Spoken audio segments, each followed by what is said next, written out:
Hello dear student. Today we are going to learn the next topic heart. आज आपण heart विषयी माहिती बघणार आहोत. यापूर्वी आपण कशाविषयी माहिती बघितली आहे? यापूर्वी आपण ब्लड वेसल्स विषयी माहिती बघितलेली आहे. म्हणजेच आपण आरबीसी विषयी माहिती बघितलेली आहे, डब्ल्यूबीसी विषयी माहिती बघितलेली आहे आणि प्लेटलेट्स विषयी माहिती बघितलेली आहे. Today we are going to learn about heart. आणि हार्ट हा जो टॉपिक आहे हा खूप अतिशय सुंदर अशा प्रकारचा टॉपिक पुस्तकामध्ये दिलेला आहे. त्याची माहिती पण खूप छान दिलेली आहे. हार्ट स्क्रीनवर पण तुम्ही बघू शकता. आपलं हार्ट कशा प्रकारचं असतं. हार्ट दिसतंय तुम्हाला. हार्ट काय म्हटलेलं आहे? फर्स्ट पॉइंट काय दिलेला आहे? Heart is the main pumping organ of the circulatory system असं म्हटलेलं आहे. हार्ट हा जो ऑर्गन आहे तो मेन ऑर्गन आहे सर्क्युलेटरी सिस्टीम मधला. म्हणजे सर्क्युलेटरी सिस्टीम जर आपली बघितली तर त्या सर्क्युलेटरी सिस्टीम मध्ये heart is the men and the pumping organ असं म्हटलेलं आहे. पंपिंग म्हणजे काय? तर घेणे आणि देणे, घेणे आणि देणे. म्हणजे अशा प्रकारचं ओढणे आणि सेंड करणे, घेणे आणि देणे अशा प्रकारचं पंपिंग करण्याचं काम कोण करते? तर हार्ट करते. म्हणजे बॉडीकडून ब्लड घ्यायचं, ते लंग्सला पाठवायचं, लंग्स कडून ब्लड घ्यायचं आणि ते बॉडीला पाठवायचं. अशा प्रकारचे जे काम होते ते कोण करते? तर हार्ट करते. म्हणून हार्टला काय म्हटलेलं आहे? Main pumping organ of the circulatory system असं म्हटलेलं आहे. Then heart reddish colour. हार्टचा कलर कसा आहे? Heart show the reddish colour. हार्टचा कलर कसा आहे? रॅडिश ब्राऊन कलर आहे. म्हणजे हार्टचा कलर हा रॅडिश ब्राऊन कलरचा आहे. त्याचबरोबर होलो आहे. होलो म्हणजे आतून पोकळ आहे आणि पोकळ असणारच, कारण त्याच्यामध्ये काय होते? तर ब्लड जाते. बॉडीकडून येणारं ब्लड हार्टमधून पुन्हा ते लंग्सकडे जाणं, लंग्सकडून येणारं ब्लड हार्टमध्ये येते आणि हार्टमधून पुन्हा ते बॉडीकडे सेंड केले जाते. म्हणजे हे हार्ट जे आहे ते ब्लड घेणे आणि देण्याचे काम करते. म्हणजे आत त्याच्या काय होते? आत त्याच्या काय असते? तर स्पेस प्रेझेंट असते. That is called as hollow. म्हणजे आतून कसं आहे? ते पोकळ आहे. आणि मस्क्युलर ऑर्गन म्हणजे heart is made up of muscles. Totally heart is made up of muscles. म्हणजे हार्ट हे कशाचं बनलेलं आहे? तर मसल्सचं बनलेलं आहे. And size of one's fist. हार्टची जर साइज बघितली तर प्रत्येकाची आपल्या मुठी एवढी. ही मूठ कशा प्रकारची आहे तशाच प्रकारचं हार्टचं स्ट्रक्चर पण असतं आणि ज्याची त्याची मूठ जेवढी असते तेवढी साइज ह्या हार्टची असते. अशा प्रकारचं heart show the size of one's fist. Fist म्हणजे मूठ, मुठी एवढी त्याची साइज असते. Then average weight in male. Male मध्ये त्याचं वजन जर बघायचं म्हटलं तर ते किती असतं? 300 ग्रॅम. 300 ग्रॅम एवढं मेल मध्ये वजन असतं. Average weight of heart in male is 300 gram. म्हणजे हार्टचं वजन किती असतं in male? 300 gram. And average weight of heart in female is 250 gram. एमसीक्यूचं क्वेश्चन आहे, एंट्रन्सला विचारलं जाऊ शकतं किंवा बोर्डाच्या परीक्षेमध्ये सुद्धा 1 मार्कला विचारलं जाऊ शकतं. Weight of heart in male 300 gram and weight of heart in female 250 gram असं त्याचं वजन असतं. And heart shows the conical shape. तुम्हाला समोर पण दिसत आहे. हार्ट जे आहे ते खाली असं निमुळत झाल्यासारखं आहे. That is conical shape. म्हणजे हार्टचा जो शेप आहे तो कसा असतो? तर कोनिकल असतो. कारण हार्टचा बघितलं तर तुम्ही जी वरची साइज आहे ती बेस असते आणि खालची जी साइज आहे त्याला अपेक्स असं म्हणतात. म्हणजे अपेक्स रिजन कडे ते कसं होत गेलेलं आहे? तर ते निमुळत होत गेलेलं आहे. म्हणून heart show the conical shape. म्हणजे हार्टला कसा शेप असतो? कोनिकल शेप असतो. आणि इट लाइज इन द मेडियास्टेनम असं म्हटलेलं आहे. दॅट इज मेडियास्टेनम म्हणजे काय? The space present between the lungs. म्हणजे हार्ट हे कुठं प्रेझेंट असतं? तर दोन लंग्सच्या मध्ये जी जागा आहे त्या जागेमध्ये हार्ट प्रेझेंट असतं. स्क्रीनवर पण बघू शकता. 2 लंग्स तुम्हाला दिसत आहेत आणि त्याच्यामध्ये तुम्हाला हार्ट प्रेझेंट दिसत आहे. म्हणजे heart present in mediastinum and mediastinum is the space present between 2 lungs. Mediastinum हे काय आहे? अशी जागा आहे, स्पेस आहे आणि ती कुठं प्रेझेंट असते? तर 2 लंग्सच्या मध्ये हार्ट प्रेझेंट असतं. That means heart present in the it lies in the mediastinum. Heart कुठं प्रेझेंट असतं? मेडियास्टेनम मध्ये. ते broader at the upper end. Heart is broader at the upper end. That is called as base. तुम्ही स्क्रीनवर बघू शकता. Heart तुम्हाला दिसत आहे आणि हार्टचं अप्पर एंड वरचं एंड कसं आहे? तर ब्रॉड आहे. म्हणजे असं पसरट आहे आणि त्या पसरट एंडला काय म्हणतात, बेस असं म्हणतात. And conical at the lower end, आणि ते खालच्या साईडला कसं होत गेलेलं आहे, कोनिकल होत गेलेलं आहे, म्हणून त्याला काय म्हणतात, एपेक्स असं म्हणतात. That means heart show two end. Upper end is broader called as base and the lower end is conical called as apex. म्हणजे हार्टला दोन एंड असतात, वरचं एंड आणि खालचं एंड. वरचं एंड ब्रॉड असतं म्हणून त्याला बेस म्हणायचं, आणि खालचं एंड हे निमुळत होत गेलेलं आहे, कोनिकल होत गेलेलं आहे, म्हणून त्याला अपेक्स असं म्हणायचं. म्हणजे heart shows two end, one is base and other is apex. Then conical end is slightly tilted towards the left side. म्हणजे कोनिकल एंड हे जे आहे तुम्हाला स्क्रीनवर पण दिसत आहे, हार्टचे डायग्राम तुम्ही बघत आहात की कोनिकल एंड जे आहे ते कुठं थोडंसं गेलेलं आहे, स्लाइटली टिल्टेड, म्हणजे थोडंसं लेफ्ट साइडला गेल्यासारखं ते आहे. That is slightly tilted towards the left side. म्हणून आपण काय म्हणतो की लेफ्ट साइडला लागलं केलं तर ते थोडंसं हार्टला इजा पोहोचवू शकतं, अशा प्रकारचं. पण ऍक्च्युली हार्ट कुठं प्रेझेंट असतं तर दोन लंग्सच्या मध्येच प्रेझेंट असतं, मेडिअस्टिनम मध्ये प्रेझेंट असतं. पण त्याचं कोनिकल जे एंड आहे, लोअर एंड जे आहे ते स्लाइटली लेफ्ट साइडला टिल्टेड झालेलं असतं, किंवा गेल्यासारखं असतं, किंवा झुकल्यासारखं असतं. Then rest about the diaphragm. The heart is rest about the diaphragm. म्हणजे हार्ट हे कुठं प्रेझेंट असतं तर डायफ्रॅगमच्या वर. म्हणजे डायफ्रॅगम खाली आहे, मेम्ब्रेन लाईक स्ट्रक्चर, लंग्सच्या खालचं जे मेम्ब्रेन लाईक स्ट्रक्चर आहे आपण शिकलेलो आहोत. डायफ्रॅगम आपण बघितलेलं आहे, डायफ्रॅगम कसं असतं. डायफ्रॅगम मुळे काय होतंय तर चेस्ट रिजन मधले इंटरनल ऑर्गन आणि ॲब्डोमेन रिजन मधले इंटरनल ऑर्गन हे काय होत आहेत, वेगळे वेगळे होत आहेत, आणि डायफ्रॅगम मध्ये असतं, या डायफ्रॅगमच्या वर हार्ट प्रेझेंट असतं. That is rest about the diaphragm. Heart is enclosed within the membranous sac. Heart हे मेम्ब्रेनस सॅकच्या मध्ये प्रेझेंट असतं. म्हणजे हार्टच्या बाहेरून एक मेम्ब्रेनस सॅक प्रेझेंट असते. Heart is enclosed within the membranous sac and that sac, membranous sac are called as pericardium.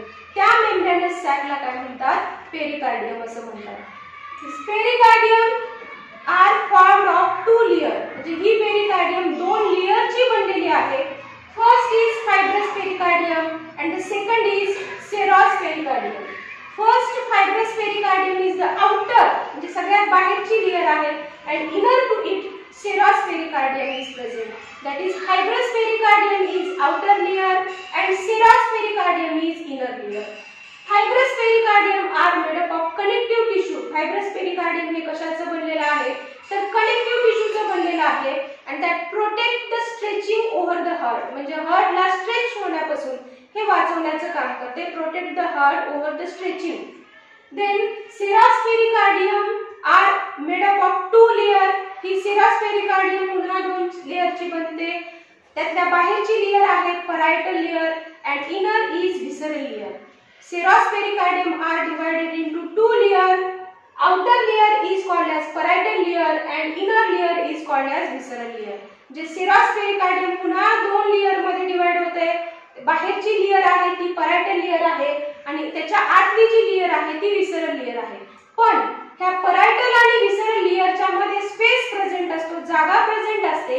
That space are called as pericardial space. त्या स्पेसला काय म्हणतात, pericardial space असं म्हणतात. The space is present between parietal and visceral layer. That space are called as pericardial space. आणि त्या pericardial space मध्ये नुसतंच रिकामा तो स्पेस नसतो, त्याच्यामध्ये फ्लुइड प्रेझेंट असतं. That fluid are called as pericardial fluid. म्हणजे pericardial fluid is present in the pericardial space and pericardial space is present in between parietal and visceral layer of the serous pericardium. म्हणजे त्या दोन्हीच्या मध्ये space present आहे आणि space मध्ये काय present आहे, पेरिकार्डियल फ्लुइड प्रेझेंट आहे. This pericardial fluid is about 50 ml. तो किती प्रेझेंट असतं हार्टच्या बाहेर, 50 ml एवढं प्रेझेंट असतं. Pericardial fluid is present 50 ml. Pericardial fluid is about 50 ml. ते किती प्रेझेंट असतं तर जवळपास 50% एव्हरेज 50 ml एवढं प्रेझेंट असतं. Pericardial fluid is about 50 ml. म्हणजे पेरिकार्डियल फ्लुइड हे 50 ml च्या आसपास प्रेझेंट असतं. म्हणजे 50 ml एवढं प्रेझेंट असतं अप्रॉक्सिमेटली. आणि This pericardial fluid acts as a shock absorber and it protects the heart against the mechanical injury. म्हणजे हार्टला ते इंजुरी, आपण जर खेळताना पळताना पडलो वगैरे तर त्यापासून आपल्याला इजा होण्यापासून, हार्टला इजा होण्यापासून ते वाचवण्याचं काम करते. That is pericardial fluid. It also keep the heart moist and acts as a lubricant. म्हणजे हार्टला मॉइस्चनेस देण्याचं काम करण्याचं काम कोण करते? हे पेरिकार्डियल फ्लुइड करते आणि लुब्रिकंट म्हणून पण काम करते. जसं गाडीच्या चाकांना आपण वंगण देण्याचं काम, वंगण केल्यानंतर कशा प्रकारचं स्मूथली ते जे गाडीचे चाक आहेत त्यांचं फंक्शन करतात, तशा प्रकारेच हार्टचं फंक्शन सुद्धा व्यवस्थित होण्यासाठी लुब्रिकंट म्हणून हे पेरिकार्डियल फ्लुइड काम करते. That means pericardial fluid acts as a shock absorber. It keep heart moist. Shock absorber म्हणून पण काम करते. Protect heart against the mechanical injury and it acts as a lubricant. अशा प्रकारचं पेरिकार्डियल फ्लुइडचं काय आहे? फंक्शन आहे. Heart wall is made up of 3 layer. Heart हे 3 लेयरचे बनलेले आहे. म्हणजे हार्ट 3 लेयरचे बनलेले आहे. याच्या आधी आपण काय बघितलेलं आहे? हार्ट ज्या मेम्ब्रेनस सॅक मध्ये एन्क्लोज असतं त्याच्या लेयर बघितल्या. आता आपल्याला हार्टच्या लेयर बघायच्या आहेत. Heart wall is made up of 3 layer. First outer layer is epicardium, then myocardium which is the middle layer and inner to it endocardium is present. म्हणजे हार्ट 3 वॉलचे बनलेले आहे, म्हणजे 3 लेयरचे बनलेले आहे. Heart wall is made up of 3 layer. म्हणजे हार्टची wall ही 3 लेयरची बनलेली आहे आणि सगळ्यात आउटर जी लेयर आहे त्याला इपिकार्डियम असं म्हणतात. त्याच्यानंतर मध्ये जी लेयर प्रेझेंट आहे त्याला मायोकार्डियम असं म्हणतात आणि त्याच्यानंतर आत जी लेयर प्रेझेंट आहे त्याला एंडोकार्डियम असं म्हणतात. इपिकार्डियम, मायोकार्डियम, एंडोकार्डियम. आता आपण वन बाय वन बघूयात. इपिकार्डियम म्हणजे हार्टची वॉल जी लेयर जी आहे, सगळ्यात बाहेरची जी लेयर आहे वॉलची, it is outer layer that is called as epicardium and it is thin. ही कशी असते? थिन असते.